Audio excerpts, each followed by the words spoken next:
Hello guys, welcome back to our channel. So, last वाले cases सारे तुम लोगों को होपफुली क्लियर हो गए होंगे। तो अब स्टार्ट करते हैं नेक्स्ट पोर्शन से। जैसे मैंने कहा था कि हम डिस्प्ले वाला पोर्शन स्टार्ट करेंगे, ठीक है।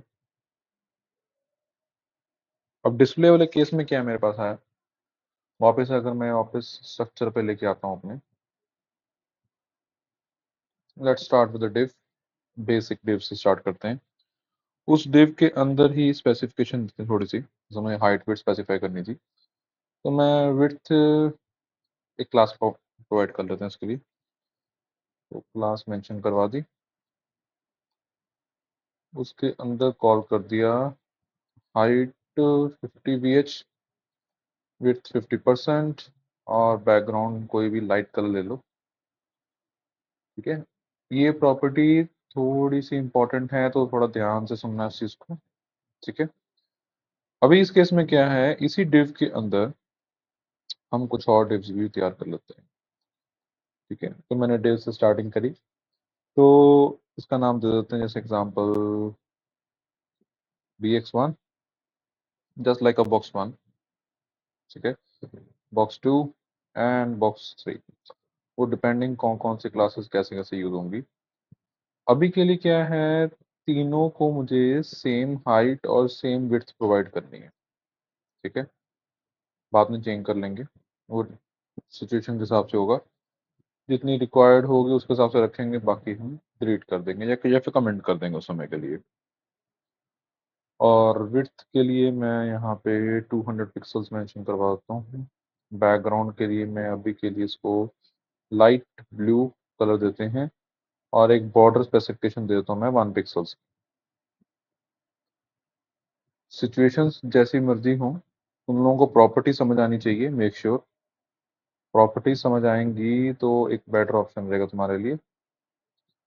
नाउ इन दिस केस अगर ध्यान दो, मैंने जो डिव दिया हुआ है ब्लू वाला, ठीक है, वो इस तरह से आ रहा है कुछ कि पिंक से बाहर निकल गया। रीजन बिहाइंड इज, इसकी हाइट अगर 3 गुना की जाए तो वो एक्चुअल डिव के हिसाब से छोटी पड़ रही थी। तो अगर मैं यहाँ पे हाइट स्पेसिफाई नहीं करता, तो वो पिंक वाला केस जो है वो ऑटोमेटिकली उसके अंदर एडजस्ट हो जाएगा, ठीक है। अगर करते हो तो फिर वो डिफ्रेंशिएट करेगा, इस तरह से डिफरेंस आएगा उसके ऊपर। उसके बाद एक आध नॉर्मल टेक्स्ट जैसे मैं लिख देता हूँ, hello world. Same case hello world यहाँ लिख दिया। Here you can see hello world यहाँ पे आ रहा है, क्योंकि डिव की एंडिंग यहाँ हो चुकी थी। ऑब्जेक्ट अगर बाहर निकल रहे हैं, it doesn't matter to it, वो ओवरफ्लो कर रहे हैं बेसिकली। ओवरफ्लो के लिए भी अलग प्रॉपर्टीज होती हैं हमारे पास, ठीक है, हम उनको यूज कर सकते हैं। वो हमारे पर डिपेंड होता है कि हम कैसे यूज कर रहे हैं। पर अभी हमारा काम, मेन मुद्दा वो नहीं है। अभी हमारा मेन मुद्दा है डिस्प्ले प्रॉपर्टीज के ऊपर आना, ठीक है। तो इस केस में जैसे देख सकते हो तुम लोग कि टेक्स्ट ऊपर नीचे आ रहा है। अगर मैं एक सिंपल सी प्रॉपर्टी से स्टार्ट करूं, डिस्प्ले की इनलाइन प्रॉपर्टी लगाई, सेव किया, आउटपुट चेक किया। अब सॉरी, यहाँ नहीं, ऊपर लगाएंगे मेन वाले को। तो ये लो, इस केस में क्या हुआ, मैं मेरे पास, ठीक है, पूरा का पूरा जो स्ट्रक्चर था वो इनलाइन काम करना शुरू कर दिया। पहले ब्लॉक स्टेट चल रही थी। ब्लॉक स्टेट और इनलाइन स्टेट, डिफॉल्ट हमेशा ब्लॉक स्टेट ही चलती होती है, याद रखना। ब्लॉक स्टेट पूरी की पूरी विड्थ कवर करती है अपनी, हमेशा से, ठीक है। वो मतलब स्पेसेस भी नहीं छोड़ती तुम्हारे लिए। उन्हें कोई फर्क नहीं पड़ता तुम लोग क्या कर रहे हो क्या नहीं कर रहे हो, वो तुम्हारे लिए स्पेसेस भी नहीं छोड़ेगी उसके ऊपर।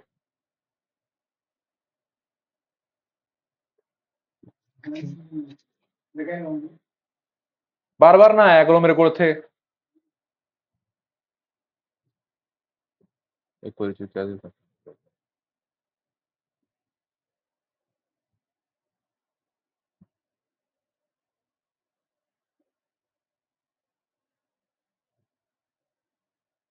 ठीक है।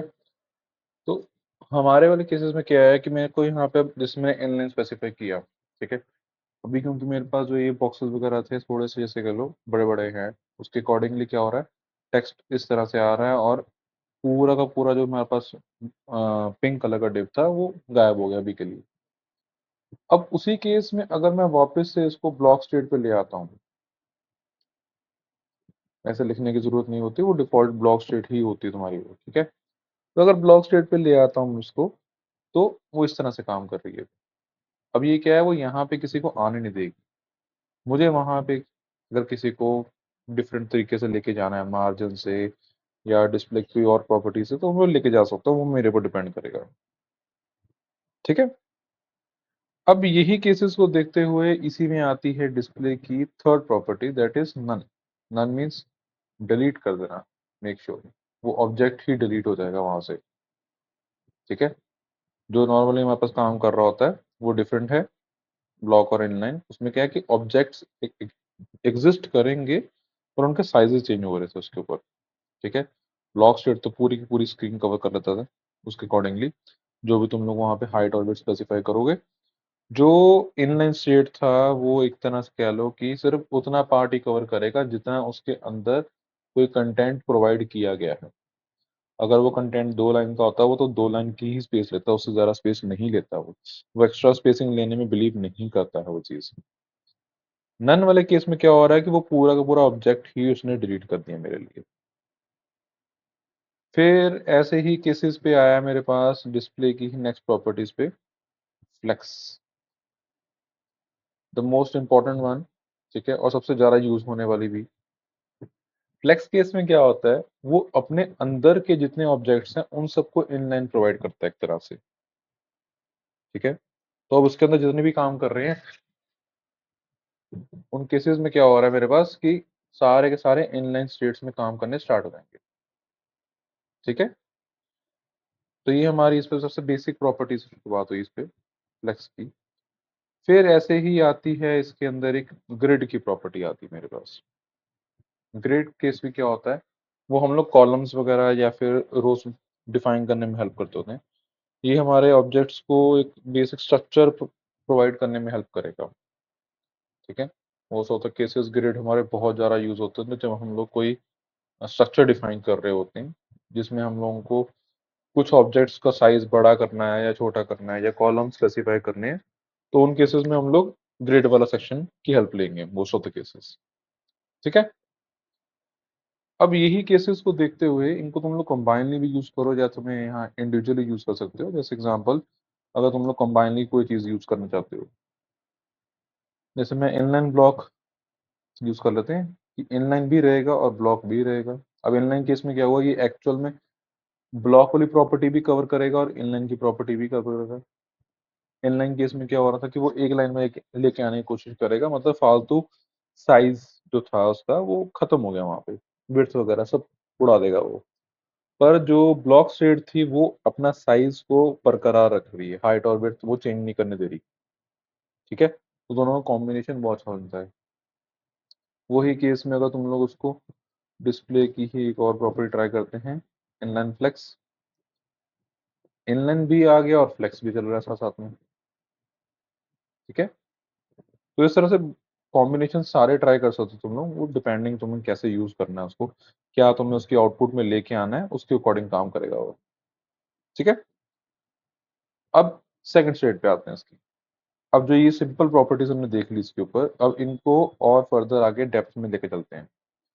तो स्टार्टिंग करते हैं पहले डिस्प्ले की फ्लेक्स प्रॉपर्टी के साथ। तो फ्लेक्स प्रॉपर्टी में स्टार्ट करते हैं। अगर तुम लोग यहाँ पे नोटिस करो, एक रो में आ जाते हैं। मैं इन्हीं रो के अंदर कुछ कंटेंट लिख देता हूँ, जस्ट लाइक 1 2 3। छोटे छोटे नंबर दे दिए मैंने। ठीक है। चाहो तो साइज वगैरह इंक्रीज कर सकते हो तुम्हें जैसे समय ठीक लगे, पर मैं अभी साइज नहीं कर रहा हूँ, अभी हम लोग से प्रॉपर्टी पे चलते हैं। तो फ्लेक्स के आगे फर्दर कौन कौन सी प्रॉपर्टीज अवेलेबल होती हैं। सबसे पहले शुरुआत होती है फ्लेक्स की डायरेक्शन के साथ। ठीक है। डायरेक्शन में बाय डिफॉल्ट मैंने स्पेसिफाई किया रो, तो जो दिख रही थी वही आ गई। ठीक है। हमेशा ये चीज याद रखना, जब तुम लोग कोई फर्स्ट प्रॉपर्टी ऐड कर रहे हो उसकी रिवर्सल प्रॉपर्टी भी होती है। ठीक है। उन दोनों केसेस को टाइम टू टाइम यूज किया जा सकता है, डिपेंडिंग की सिचुएशन क्या है वहां पे। जैसे एग्जांपल अगर मुझे वहां चाहिए थी कि ये फ्लेक्स इस समय रिवर्स आनी चाहिए थी मान लो, तो मैंने इसकी रो की रिवर्स कर दी, तो रिवर्स में क्या हुआ, 3 2 1 उल्टी चल रही है और वो अलाइनमेंट किस तरफ आ रही है, उसकी राइट हैंड साइड को आ रही है। पर मैं चाहता था कि जब मैं टैबलेट या फोन के स्क्रीन साइज पे जाऊं तो वापस से वो रो रो वाला स्टेट काम करना चाहिए, मतलब वो वापस से इस तरह से ही काम कर दे, 1 2 एंड 3, और वो लेफ्ट हैंड साइड चलनी चाहिए। अब ये केसेस तब वहाँ यूज किए जाते होते हैं, हर एक केस की तुम्हें रिवर्स मिलेगी मिलेगी। तो ये मत सोचना कि ये वेस्ट होती है, हमारे लिए वेस्ट नहीं होती, वो काम की ही होती है। सिचुएशन होती है कि हमें किस तरह से बनाना चाहते हो उसको। ठीक है, सेम केस अगर मैं वहां पे फ्लेक्स की डायरेक्शन कॉलम वाइज करना चाहता हूँ, तो पहले सिंपल कॉलम। अब एक चीज नोटिस करो, अब वो साइज जो है वो अपने आप ही एडजस्ट हो गया, पहले वो इससे बाहर जा रहा था। अगर फ्लेक्स में हटा दूं अभी भी ना, बाहर आ रहा था वो, पर अब फ्लेक्स लगाने से क्या हुआ, वो उसमें एडजस्ट हो गया। फ्लेक्स का एक फायदा नुकसान जैसे क्या लो, ठीक है, अगर हम लोग कोई भी प्रॉपर्टीज में यूज कर रहे हैं, अगर मैं यहाँ पे एक डिव एक्स्ट्रा भी इंक्रीज करूंगा, मान लो मैंने ये bx3 नाम का डिव एक और रिपीट कर लिया, अभी सेव नहीं कर रहा हूँ। एक चीज नोटिस करो, यहाँ पे जो साइज आ रहा है और जो बचा हुआ साइज में पर रह गया है वो बहुत कम है, ऑब्जेक्ट का साइज बहुत बड़ा होगा। सेव करते हैं, आउटपुट चेक करो, उसने सारे उसके अंदर ही एडजस्ट कर दिए। फ्लेक्स जो है, जो तुम्हारा पेरेंट टैग काम कर रहा है, डिव है या कोई भी ऑब्जेक्ट बना रखा तुम लोगों ने, वो उसके अंदर जितने भी चाइल्ड्स होंगे उसी के अंदर एडजस्ट करवा के देगा तुम्हें, उससे बाहर जाने नहीं देता होता वो, अकॉर्डिंग टू द डायरेक्शन जो भी तुम लोग यूज कर रहे हो। जैसे मैं अभी के लिए मैं रो यूज कर रहा हूँ जो कि डिफॉल्ट चल रही होती है। ठीक है, तो ये चीजें ध्यान रखना अपने पास से। तो ये देखो, इसको भी कलर चेंज, इसका नंबर चेंज कर देते हैं, 4 दे देता हूँ, 1 2 3 4। फिर अगर मैंने इसकी कॉलम की भी रिवर्स ट्राई करी तो तुम लोग देख सकते हो 4 3 2 1 उल्टा हो गया एकदम ही। ठीक है, अब ऐसे ही केसेस में रो का नॉर्मल आ गया, फिर रिवर्स आ गया उसके ऊपर, कॉलम का आ गया नॉर्मल, फिर उसका रिवर्स आ गया उसके ऊपर। अब एक केस तुम लोगों को याद दिलाता हूँ, तुम लोग नॉर्मल जब कोई फ्लिपकार्ट या अमेजोन या किसी भी तरह की वेबसाइट देख रहे होते हो, ठीक है, उन केसेस पे क्या होता है, जब वो लोग ऐसे ग्रिड्स बनाने शुरू करते हैं या फिर फ्लेक्स यूज करेंगे, तो उन केसेस पे वो प्रेफर करते होते हैं हमारी फ्लेक्स की दूसरी प्रॉपर्टी, फ्लेक्स रैप। रैप का काम क्या है अब यहाँ पे, अभी क्या हो रहा था, वो पूरे के पूरे कंटेंट को एक ही रो में कन्वर्ट करती थी, उसकी विड्थ छोटी कर करके एडजस्ट करवाने की कोशिश करती थी। रैप जो है तुम्हारा, वो क्या करेगा, जब तुम्हारा डिव का साइज लास्ट वाले बची हुई स्पेस से कम या रह गया है, तो उस केस में वो उसको नीचे लेके आएगा हमेशा, उसी में एडजस्ट करवाने की कोशिश नहीं करेगा वो नेक्स्ट रो में ले आएगा, रोज बनानी शुरू कर देगा इसके अंदर। तो this is called your flex wrap. Wrap जो है वो बेसिकली तुम्हारे सेक्शंस को इक्वली साइज रख के उसको नेक्स्ट नेक्स्ट रोज में कन्वर्ट करना स्टार्ट करवा देगा। सेम केस फ्लेक्स रैप के ऊपर भी हमारे पास उसकी रैप की जो रिवर्स प्रॉपर्टी होती है वो भी काम करेगी, ताकि उल्टा चले पूरा का पूरा।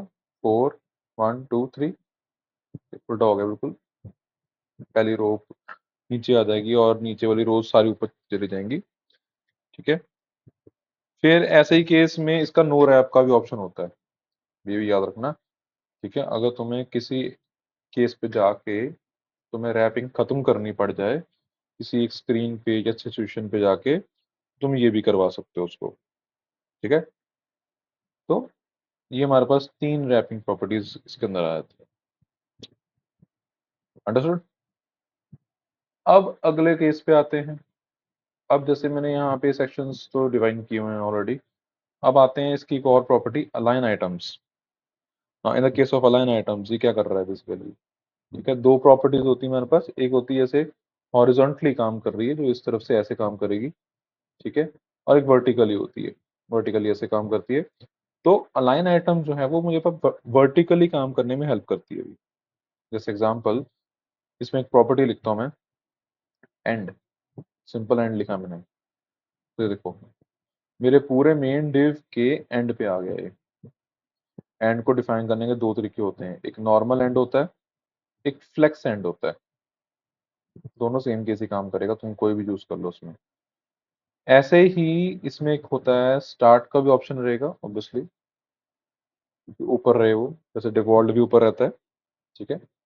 और ऐसे ही इसकी फ्लेक्स स्टार्ट भी रहेगा, सेम केस, डिट्टो, कोई डिफरेंस नहीं, ठीक है। फिर आता है इसके बाद हमारे पास इसकी ही स्ट्रेच प्रॉपर्टी होती है। अब स्ट्रेच प्रॉपर्टी तब काम करेगी जब तुम लोग कोई भी डिव का साइज स्पेसिफाई नहीं कर रहे हो। यहाँ मैं ऑलरेडी स्पेसिफाई कर रहा हूँ, ठीक है। अगर मैं डिव का हाइट हटा दूं यहाँ से अभी, तो स्ट्रेच प्रॉपर्टीज काम करती हैं। अगर उस पर ऐसे नॉर्मल में देखेंगे तब भी स्ट्रेच्ड ही रहेगा वो, ठीक है। वो डिफॉल्ट प्रॉपर्टी चल जाती है स्ट्रेच। तो उस केस में क्या है कि उतना पार्ट वो काम करता रहेगा। अगर मैं उसी के अंदर मान लो अभी लगा देता हूँ नेक्स्ट प्रॉपर्टी इसकी सेंटर, तो अब क्या हुआ, सेंटर लगाने से स्ट्रेच हट गया, तो उसने सिर्फ जितना कंटेंट होगा डिव का साइज उतने के हिसाब से अपने आप एडजस्ट हो जाएगा उसके ऊपर। तो मुझे वहां पे कंटेंट के अकॉर्डिंगली उसको ऐसे ही नॉर्मल काम करने में रखना पड़ेगा इसमें। तो ईजी हो जाता है काम उसके लिए भी, वो भी कर सकते हैं हम लोग, ठीक है। फिर ऐसे ही केस में आता है मेरे पास अलाइन आइटम के अंदर ही बेस लाइन का ऑप्शन, बेस लाइन। अब बेस लाइन का केस भी डिफरेंट होता है थोड़ा सा। उस केस में तुम लोगों को नॉर्मली अपने किसी एक डिव का साइज बढ़ाना पड़ेगा, हाइट बेसिकली। जैसे मैं इसको करता हूँ कि अगर मैं हाइट 200 पिक्सल दूँ, क्या ये काम करेगी? नहीं। तो यहाँ पे एक प्रॉपर्टी लगाते हैं इंपॉर्टेंट। अब ये देखो, ये बहुत ज़रूरी चीज़ है, उसका नाम भी इंपॉर्टेंट ही बेसिकली, काम भी वेरी इंपॉर्टेंट। अब काम कैसे कर रही है ये चीज़? इस केस में क्या हो रहा है, मेरे पास ऑलरेडी डिव्स को हाइट स्पेसिफाइड थी इससे पहले वाले में। पर मैंने कहा कि ये एक जो सिंगल उसमें से डिव है, इसकी हाइट हम लोग स्पेशल देंगे। तो उस केस में उसको ओवरराइड करने के लिए कि पुरानी वाली को ना देखा जाए, उसको निगलेक्ट किया जाए और नई वाली को जहाँ पे यूज किया जाए, उस केस में हम लोग एक्सक्लेमेशन इंपॉर्टेंट प्रॉपर्टी लगाते हैं। मोस्ट ऑफ द केसेस ये प्रॉपर्टी हम लोग यूज करते होते हैं जब हम लोग फ्रेमवर्क्स वगैरह में काम करते होते हैं, जैसे बूटस्ट्रैप, टेलविंड या फिर मटेरियल यूआई। इन केसेस पे क्या होता है मेरे पास कि पूरी की पूरी जो प्रॉपर्टीज जो उन्होंने ऑलरेडी लिखी हुई होती हैं, हम उसको हटा के उसकी जगह पे अपनी वाली प्रॉपर्टीज को यूज करना स्टार्ट कर लेते होते हैं, ठीक है। तो आउटपुट चेक करो, ये देखो। अब इसी केस में बेस लाइन ऐसे काम नहीं कर रहा है इसके ऊपर, क्योंकि मुझे उसकी पूरा का पूरा स्ट्रक्चरिंग चेंज करनी पड़ जाएगी, but doesn't matter. Base line में मोस्टली बताता हूँ क्या होता है। जितना भी तीन जो ये दिख रहे हैं हम लोगों को, ये तीनों इस लाइन के हिसाब से नीचे आने स्टार्ट कर देंगे। ये होता है तुम्हारा बेस लाइन वाला केस। और बेस लाइन के अंदर भी दूसरी प्रॉपर्टी काम करती है हमारे पास। अगर हम लोग उसको लाइन लास्ट में लेके आना स्टार्ट करें, तो लास्ट बेस लाइन तो इस तरह से आ जाएगा। तो ये केसेस हमारे पास यहाँ पे काम करते हैं जिसमें हम यूज कर सकते हैं इसको अलाइन आइटम की प्रॉपर्टीज के साथ, ठीक है। ये वर्टिकली काम कर रही सारी की सारी। अब स्टार्ट करते हैं हॉरिजॉन्टल के लिए, जस्टिफाई कंटेंट। ये हॉरिजॉन्टल केस में काम करेगी। पहले की चार प्रॉपर्टीज तो सेम होती हैं, जैसे पांच ही कह लो, ठीक है। ऐसे ये भी काम करी जाएगी इसके ऊपर। तो मैं अगर इसके ऊपर अलाइन आइटम की सेम प्रॉपर्टीज को लिख के अनकमेंट करता हूँ, अलाइन आइटम्स की जगह पे जस्टिफाई कंटेंट, ठीक है। इसको बारी बारी चला के दिखाता हूँ। अब इस केस में स्टार्ट किया पहले, तो लेफ्ट हैंड साइड ही रहेगी, ठीक है। पर मेरे पास ये वाला केस कैसे काम कर जाएगा अब मुझे इसकी हाइट है कम करनी पड़ेगी थोड़ी सी। अब हाइट और विड्थ भी। तो मैं क्या करता हूँ, मैं फोर्थ नंबर सेक्शन जो है उसे अभी कर देते हैं हम लोग कमेंट। It is. तो स्टार्ट आया, ऑब्वियसली दोनों लेफ्ट हैंड साइड ही रहेंगे, ठीक है। एंड के केस में क्या होगा, राइट हैंड साइड आ गया, सिंपल सा case. Same case for the flex end. Stretch के केस में अगर मैं बिट स्पेसिफाई नहीं करता हूँ तो वो ऑब्वियसली स्ट्रेच हो जाएगा पूरा का पूरा। And same case for the centre, centre में बीच में आ जाएगा। तो अगर तुम लोग ये सेंटर और इसका सेंटर दोनों साथ में लिखते हो तो तुम्हारे जितने भी ऑब्जेक्ट्स होंगे वो सारे के सारे सेंटर में आने स्टार्ट हो जाते होते हैं, अलाइनमेंट सेट हो जाती है इससे, ठीक है। उसी केस में फ्लेक्स के अंदर जैसे सेंटर आया मेरे पास, सेंटर के बाद मैं यूज कर सकता हूँ इसके अंदर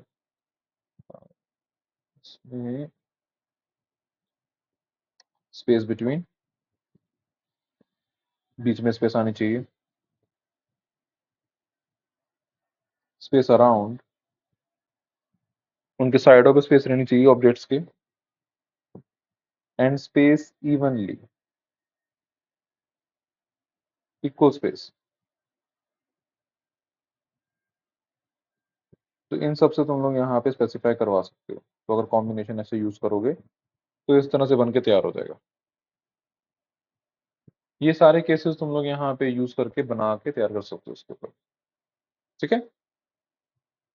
तो यहाँ तक हमारा फ्लेक्स की सारी प्रॉपर्टीज खत्म हो गई हैं। अब नेक्स्ट केस में है ग्रिड की प्रॉपर्टीज, ठीक है। अब ग्रिड की प्रॉपर्टीज के लिए हम लोग एक एक्स्ट्रा क्लास लगाएंगे उसके ऊपर, वो दूसरे सेशन में करेंगे इस पे। तो ये हमारा आज के लिए इतना सेशन काफी है, ठीक है। तब तक इससे प्रैक्टिस कीजिए, मिलते हैं फिर। Bye guys, thank you so much.